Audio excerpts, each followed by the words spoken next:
Now, the greatest radio shows of all time. Suspense. The Shadow Node. Washington calling David Harding, counter-spy. Classic radio theater. The Great Gildersleeve. Fibber McGee and Molly. Dragnet. Gunsmoke. The Lone Ranger. Now, step back into a time machine with your host, Wyatt Cox. Good evening, friends of the Inner Sanctum. Crime drama Dick Powell, starring as Richard Diamond, private detective, in an episode from 71 years ago, February 8th, 1952, The Eddie Burke Case. And we thank you for joining us on this Wednesday. Of course, you know what that means. This is the 8th day of February, 39th day of the year, 327 days remaining until we get to 2024. A doctor in Salem Village, Massachusetts Bay Colony declared on this date in 1692 that 3 teenage girls were under the domination of Satan. It led to the Salem witch trials. The Boy Scouts incorporated on this date in 1910. D.W. Griffith's controversial film The Birth of a Nation premiered on this date in 1915 in Los Angeles. Basically, and some people thought it glorified the South. I don't think it glorified the South as much as it documented what was going on in the South during Reconstruction. The Stars and Stripes newspaper published for the first time in 1918.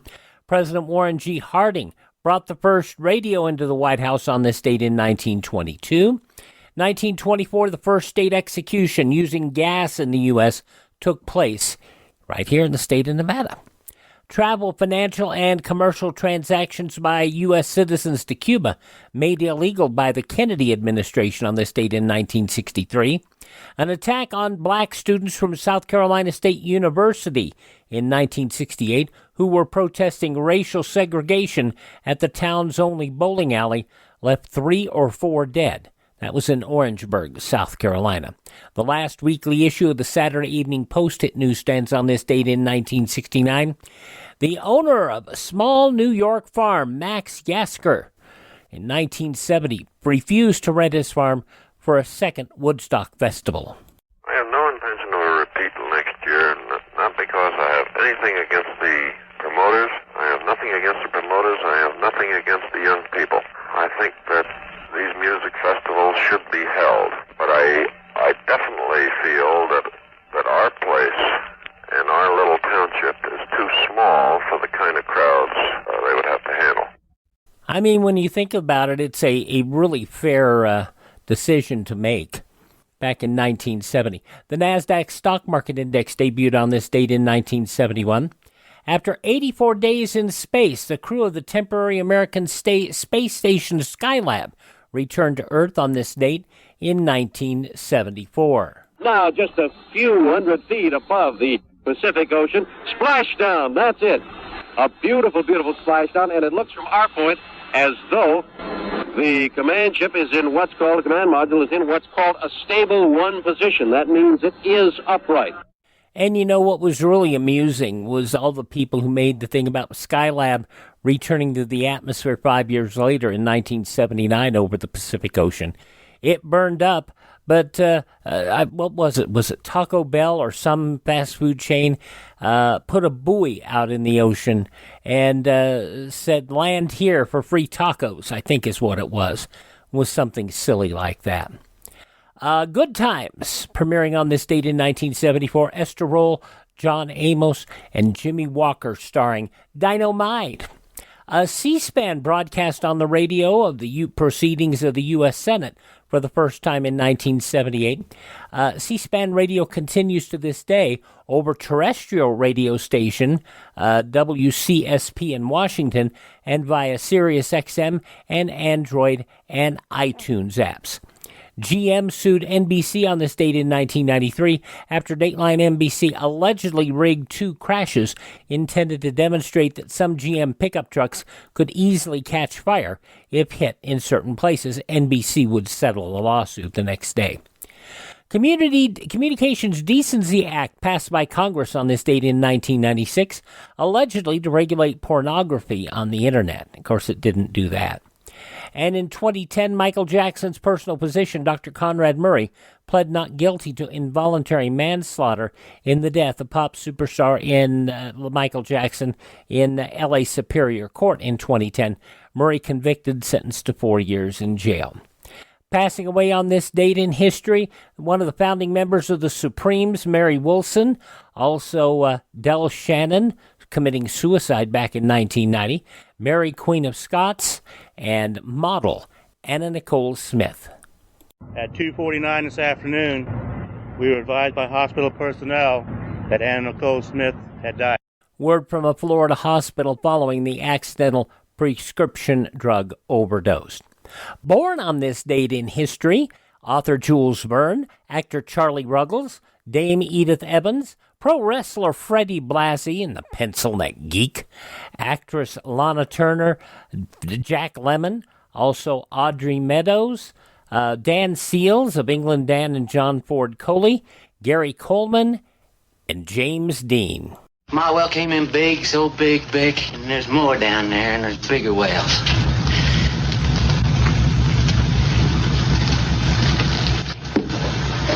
I'm rich, bitch. I'm a rich boy. Me, I'm gonna have more money than you ever thought you could have.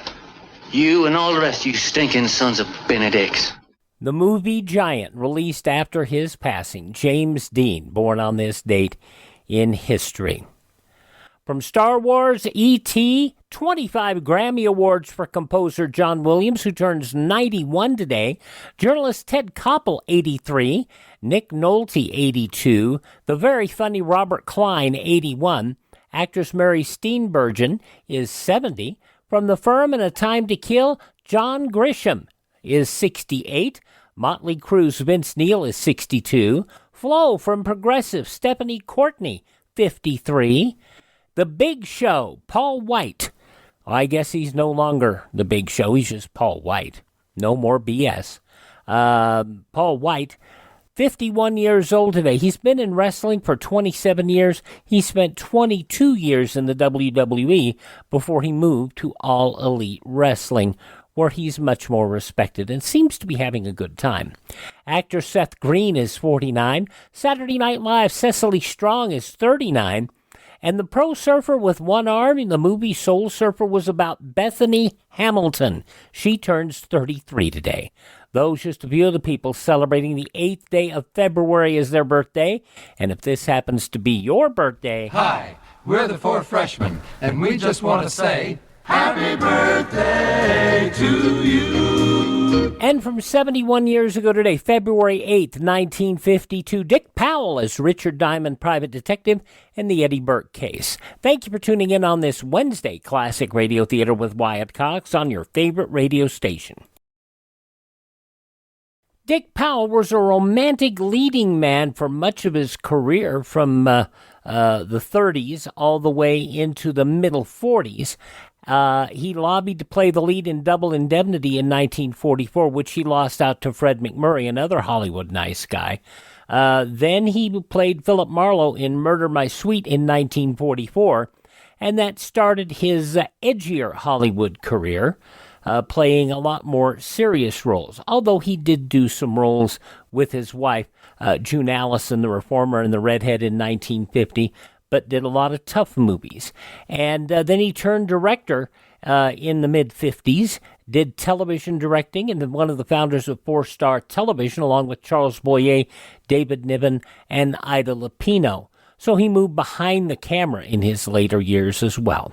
February 8th, 1952, here on Classic Radio Theater with Wyatt Cox, we hear him as the pseudo-serious Richard Diamond private detective. 71 years ago, February 8th, 1952.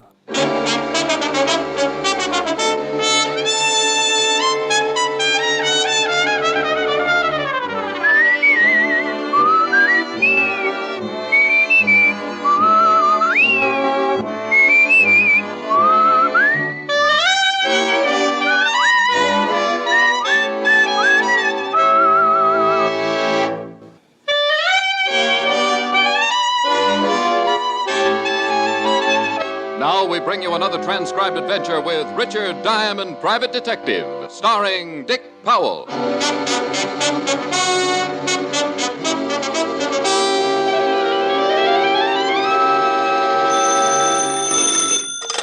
Diamond Detective Agency, you spent the dime, you name the crime. Oh, no. Hi, Helen. Hi.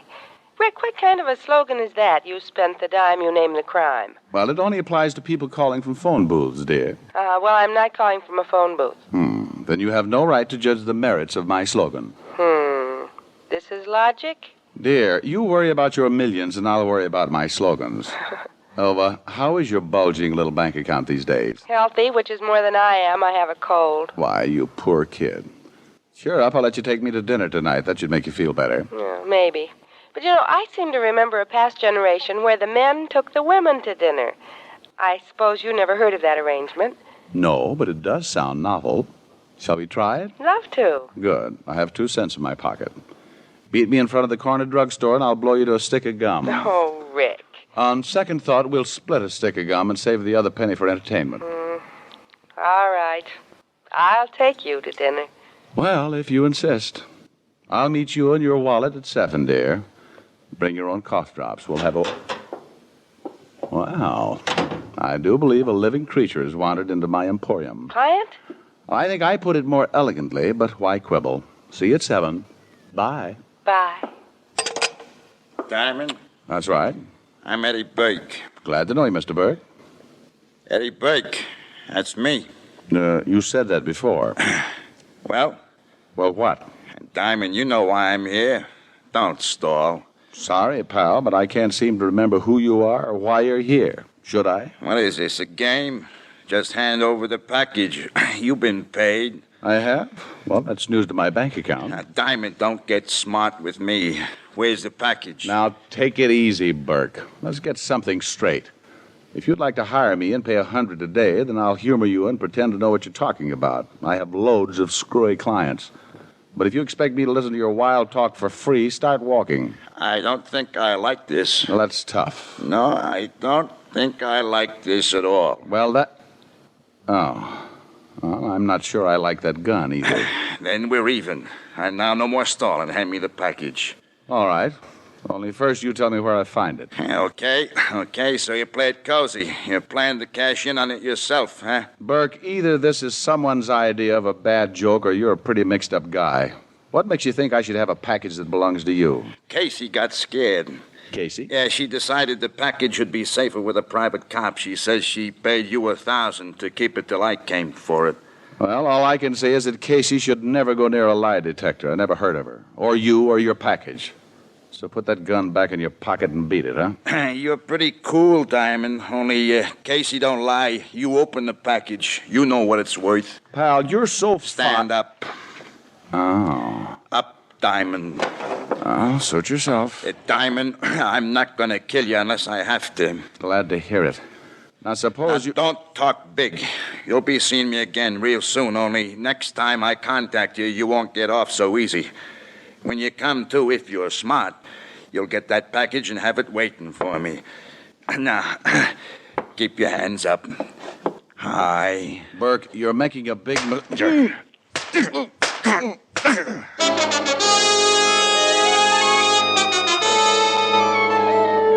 Oh, it isn't fun getting a face full of cold steel. Your eyes seem to fly back into your head, and by the time they bounce into position again, you're not seeing out of them. But in my business, things like this happen so often, I go to the blood bank once a week for a refill. I don't know how long I was out, but when I came to, I made the mistake of dragging myself to the wash basin and looking in the mirror. Oh. I looked like a bad dream trying to qualify as a nightmare. And then I got mad. I decided I wouldn't wait for Eddie Burke to come and see me. I'd rather find him first. I put my hat on what was left of my head, picked up my car from the garage, and headed downtown to the 5th Precinct and Lieutenant Walt Levinson. Hi, Fancy Pants. How's it? Wow. What happened to your kisser? Now, that's a new disguise, Walt. I'm posing as a pound of hamburger. Nice work. You even got the ketchup. No kidding, Rick. What gives? Well, a guy by the name of Eddie Burke must be a frustrated plastic surgeon. Well, he's not frustrated anymore. What caused it, Rick? It beats me. Burke came in, acted like I should have a package that belonged to him. Maybe he thought you were a Chinese laundry. Very funny. Ha ha. Don't kill yourself. You crack some more like that and I might. Come on, let's get back to Burke. Well, I didn't know what package he was talking about and told him so. He thought I was lying and went to work on my face. Well, cheer up. It's an improvement. Bless your brass buttons and head. Thank you. You're welcome. Anyway, this was supposed to be a warning of what would happen next time Burke contacts me. What's he going to do, make weekly visits or something? Oh, no, nothing chummy like that. He just promised to look me up once more for the package. I see. Well, what brings you down here? You come to cry on my shoulder or fill out an assault charge against Burke? Neither, you sympathetic soul, you. Just thought you might know something about this Burke guy. I'd like to look him up and play some more games. I'll bet. Well, we've had Eddie Burke down here a few times. I'll get his file. What's his racket?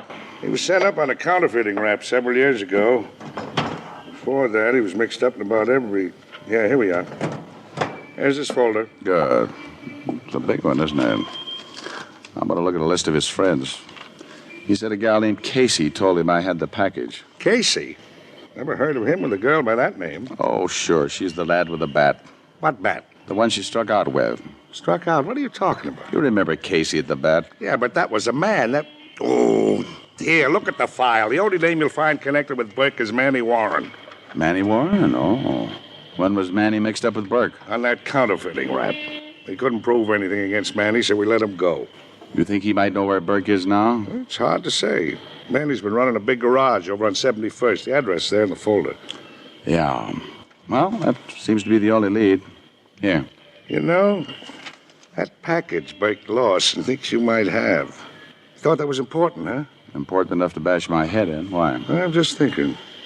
When Eddie was picked up, we never found the plates he was making the phony dough from. Chances are he hit him. You think the plates might be in the package? Could be.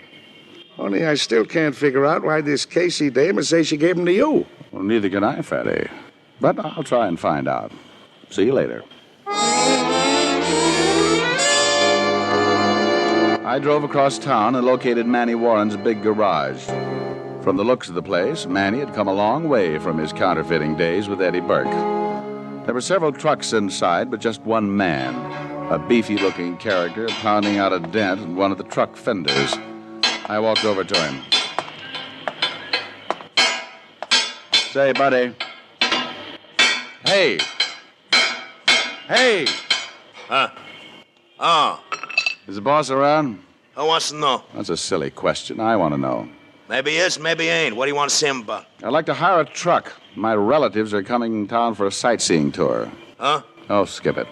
Where's Manny? You tell me who you are, maybe I'll tell him you're here. Boss don't like to be interrupted all the time. Okay. We'll play it your way. Tell him Richard Diamond wants to see him. Richard Diamond?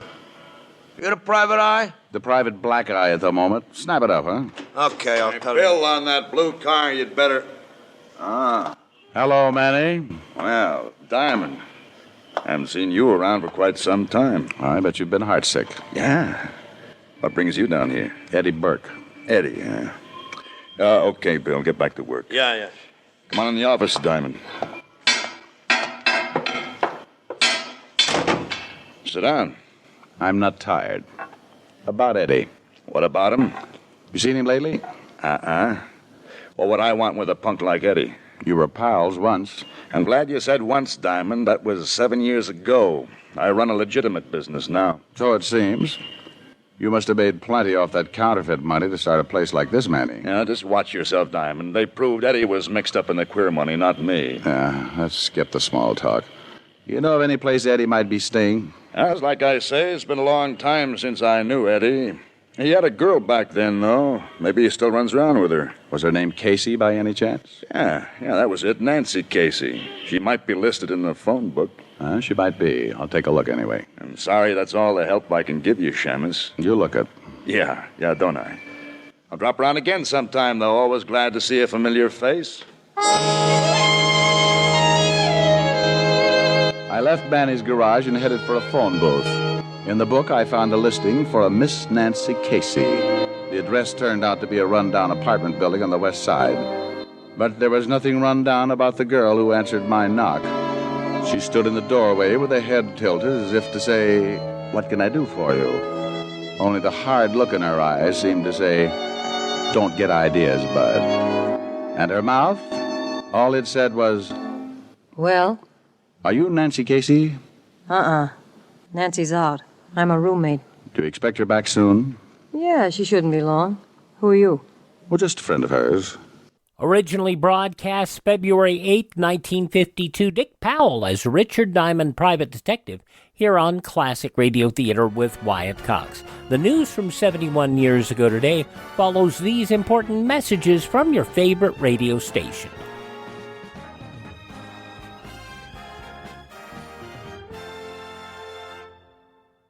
Classic Radio Theater family, you know our friend Mike Lindell has a passion to help everyone get the best sleep of your life. He didn't stop by just creating the best pillow. He created the best bed sheets ever. They look and feel great, which means an even better night's sleep for me because, I'm working like 67 hours a day.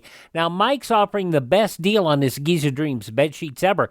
You can get a set of Giza sheets for as low as $29.98. You'll never want to sleep on anything else once you slept on a set of Giza Dream sheets. A special offer for you right now. You can get a set of Giza sheets for as low as $29.98. Call 1-800-928-4715. Use the promo code Wyatt. Or go to mypillow.com, use the promo code Wyatt. It's good on anything on the website. That number again, 1-800-928-4715. Use my promo code Wyatt.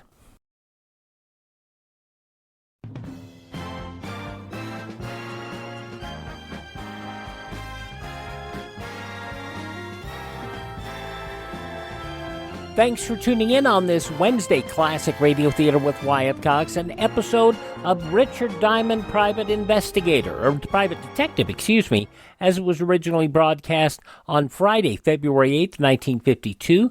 In the newspapers of that Friday, 71 years ago, these were some of the headlines. The Allies gave up demands for a man-for-man swap of captives yesterday as Korean truce delegates today inch toward agreement on trading prisoners and policing an armistice. Staff officers made minor concessions on both sides, but the headlocking issues of voluntary repatriation and airfield building during an armistice remain unshaken. They will meet again today. Ellis Gibbs Arnell, former governor of Georgia and strong administration supporter nominated by President Truman to be price stabilization chief. Sources close to Arnell had said that if he accepted the appointment, it indicated the president would seek another term. But the president still gave no hint of his intentions as he announced the Arnell selection at a news conference. If confirmed by the Senate, Arnell would succeed Michael V. DeSalle, who is quitting February 15th to run for the Democrat senatorial nomination in Ohio. Harry H. Burton, one of the nation's 10 most wanted criminals, arrested peaceably yesterday by federal and county officers in Cody, Wyoming, where the ex-convict has been masquerading as an auto salesman.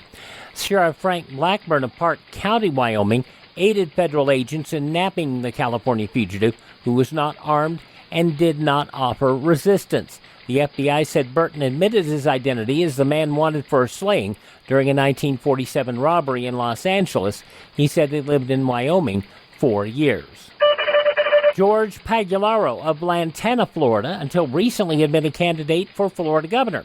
He's been found guilty of making false and malicious statements about a Lantana policeman, that according to an order filed in West Palm Beach Circuit Court. In the order, Circuit Judge C.E. Chillingworth assessed damages of $600 and court costs of $17.95 in favor of Frank Meade Jr.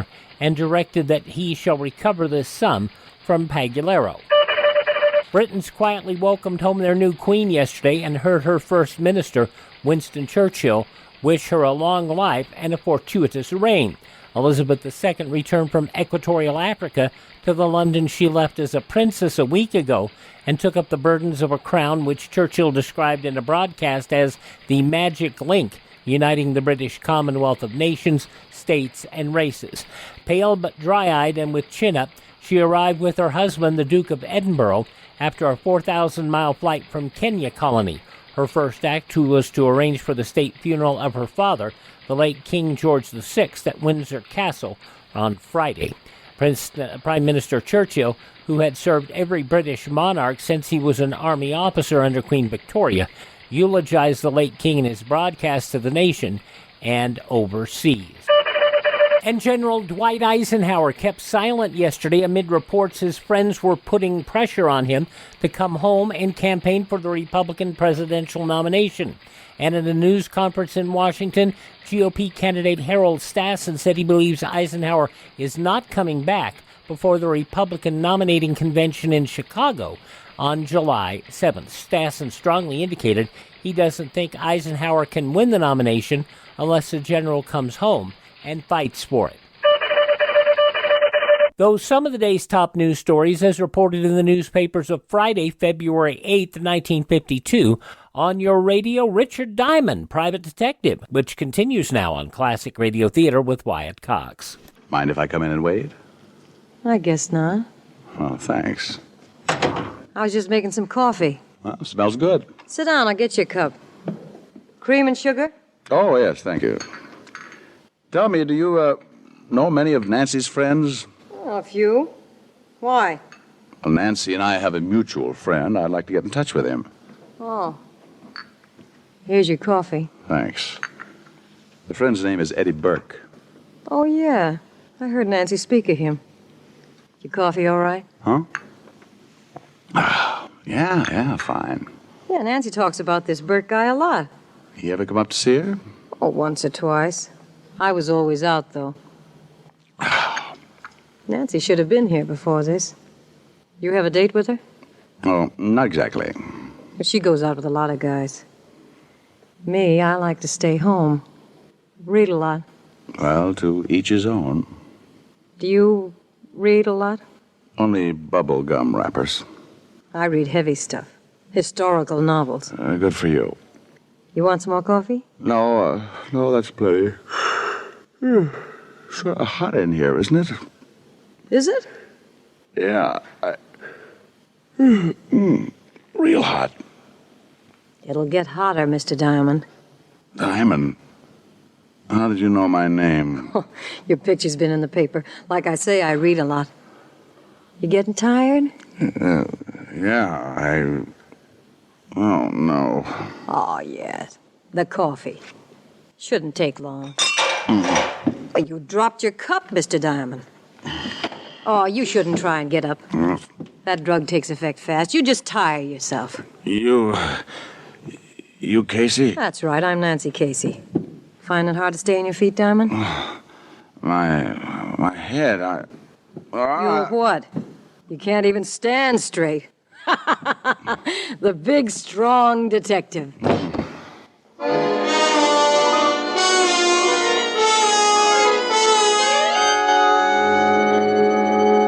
It was a long, peaceful sleep. I kept having a falling sensation like I was floating down into a dark well, only there was no bottom. My head felt light, and finally, I don't know how much later, I seemed to stop floating. My senses came back, and I remembered Casey and the cup of coffee.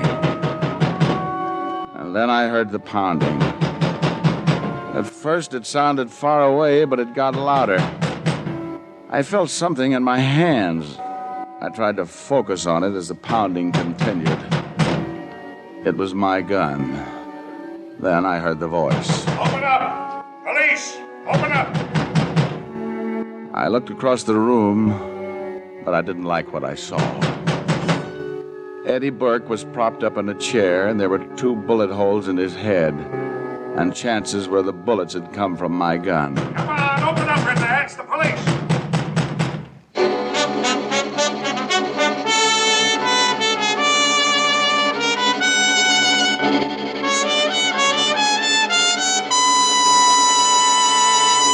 8 p.m. Eastern Time on ABC, February 8th, 1952. Richard Diamond, Private Detective. The conclusion next, here on this Wednesday, Classic Radio Theater with Wyatt Cox.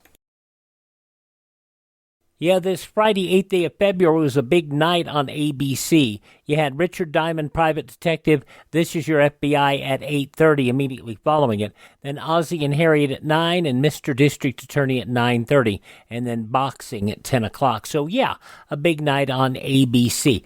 A bigger day on tomorrow's Classic Radio Theater with Wyatt Cox. Frank Sinatra's Rocky Fortune from 69 years ago, February 9th, 1954, the Catskills cover-up. Rocky becomes a Borscht Belt social director to help a man involved in a post office robbery. That's coming up on our Thursday Classic Radio Theater with Wyatt Cox. But now the conclusion of Richard Diamond, Private Detective, February 8th, 1952, 71 years ago. And now back to Richard Diamond, Private Detective, starring Dick Powell.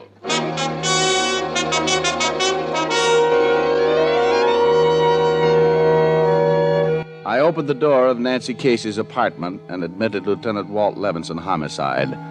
And he had good reason to be there, for Eddie Burke was certainly a case for homicide. I brought Walt up to date, told him about Casey drugging me and my finding the gun in my hand. It's a good thing Walt was my friend. He believed me. Well, Rick, it's been quite a day. Slugging, drugging. Now it looks like somebody's trying to frame you, but good. Yeah. What brought you here anyway, Walt? Anonymous phone call. Rick, somebody went to a lot of trouble to make it look like you killed Burke. Who was it, the Casey dame? Yeah, but I don't think she's in this alone. Who else? Manny Warren. Oh, Joe Legit, huh? How do you figure him in? When I got here, Nancy Casey was expecting me. I was watching her when she fixed that coffee. I didn't see her slip in the drug. That means the drug was already in the cup. Well, what's that got to do with... Oh, you think Manny tipped her off that you were coming over, huh? Well, who else? Besides you, he's the only one who knew I was looking for her. Well, what are we waiting for? Come on, let's have a talk with Warren. No. You let me do it, Walt. You'll be busy here for a while anyway, and we'll have to prove Manny did it, not just accuse him. Okay, you can give it a try. Only look, Bright Eyes, until you find out why Burke was killed and just how those characters all fit together, you're going to be on the spot. I still have to report it was your gun that killed Burke. Commissioner might not be happy when he hears I let you go. Well, you hold off the commissioner, Walt. You should be used to that by now.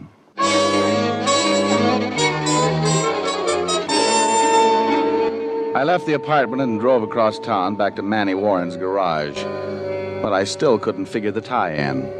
Nancy Casey had lied to Burke, told him I had the package he was looking for.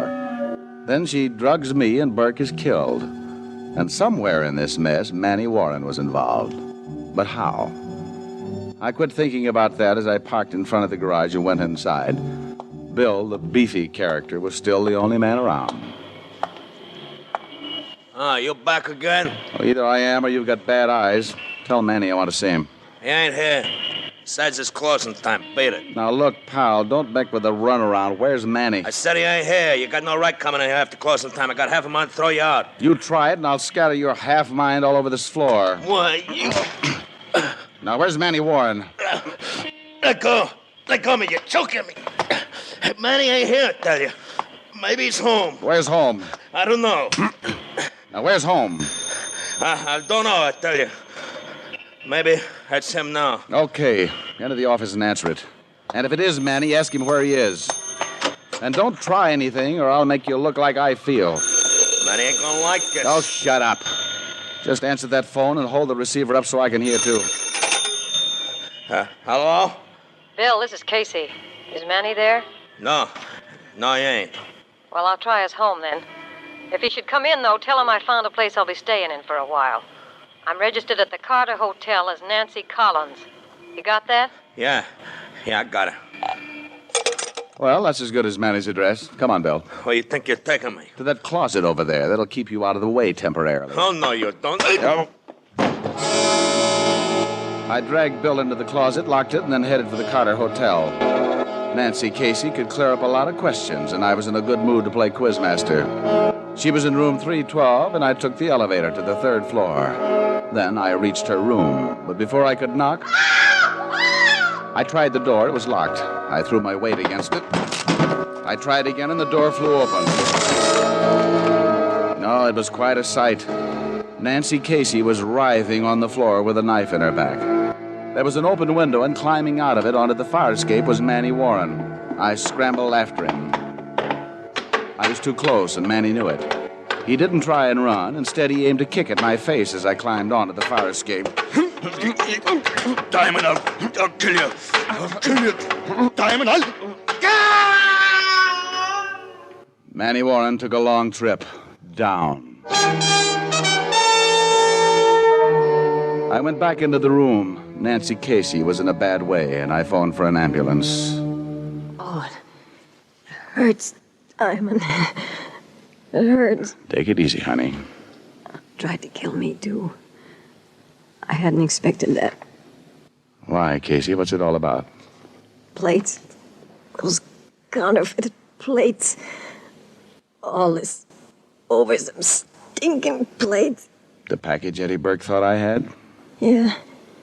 Eddie left it with me for safekeeping. I turned him over to Manny. He told me we'd clean up and leave town by the time Eddie got out. Only we didn't. Eddie came to me and wanted the plates. So you lied and said you'd given them to me. I needed time. I needed time to talk to Manny. He decided how to get rid of Eddie. When you came along, he told me to drug you. He'd handle the rest. Then I came here.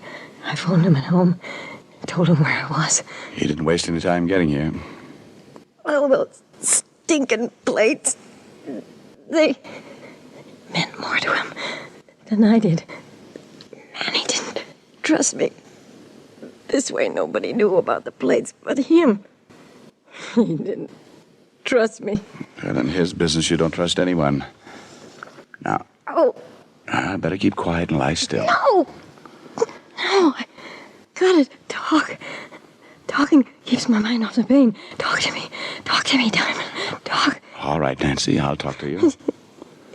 You swim, Diamond. I used to like swimming. It's a lot of fun. Yeah, it's fun. Hurts. Lie still. Pain. I never could stand pain.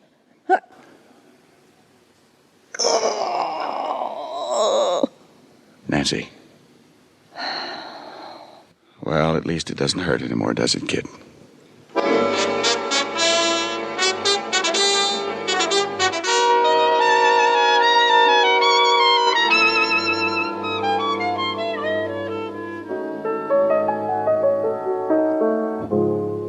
Rick, Yes, Helen, dear? you sure I can't get something to help your face? Not unless you have an old gas mask handy. You poor boy, I can't stand to see you all beaten up like this. You can't stand it. Honey, it's my face. When it's present form, I wouldn't brag about that. Oh, now that's what I like, a gal to cheer you up after a hard day's work. Hard day's work. Pistol whipped, drugged, framed. What a business. And what do you get out of it? Oh, 100 a day and a very high mercurochrome belt. Oh, I'm serious, Rick. Other men lead pleasant, quiet lives. They have nice jobs, nice homes, nice wives. Oh. I knew this conversation was leading somewhere. Well, while we're on the subject... I'm not safe. Dear, I want you to hear the nicest song. Oh, no. I'll sing it just for you.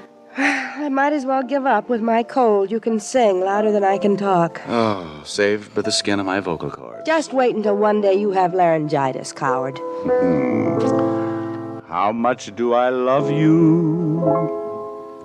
I'll tell you no lie.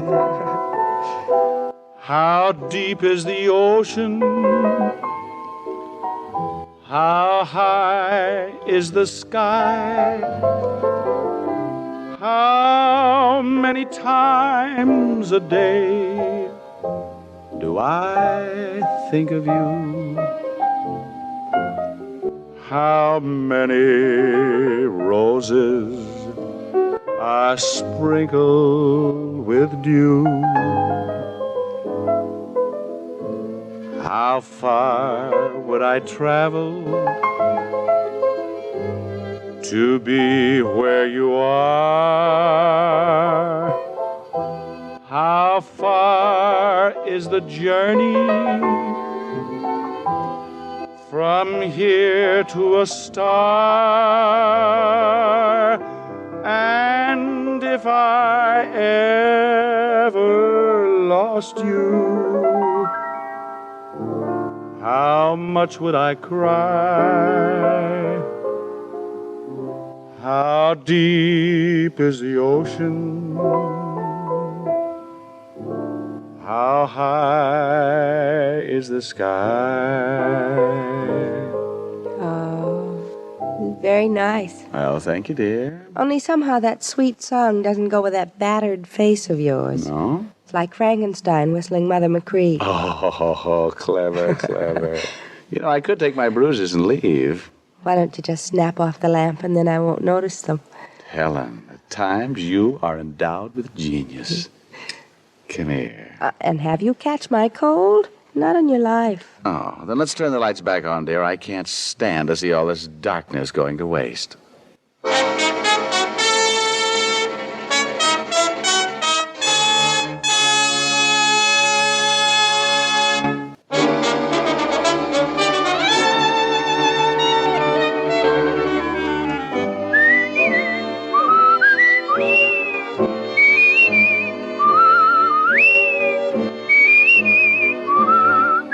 Tonight's adventure of Richard Diamond was written by Dick Carr with music by Frank Worth.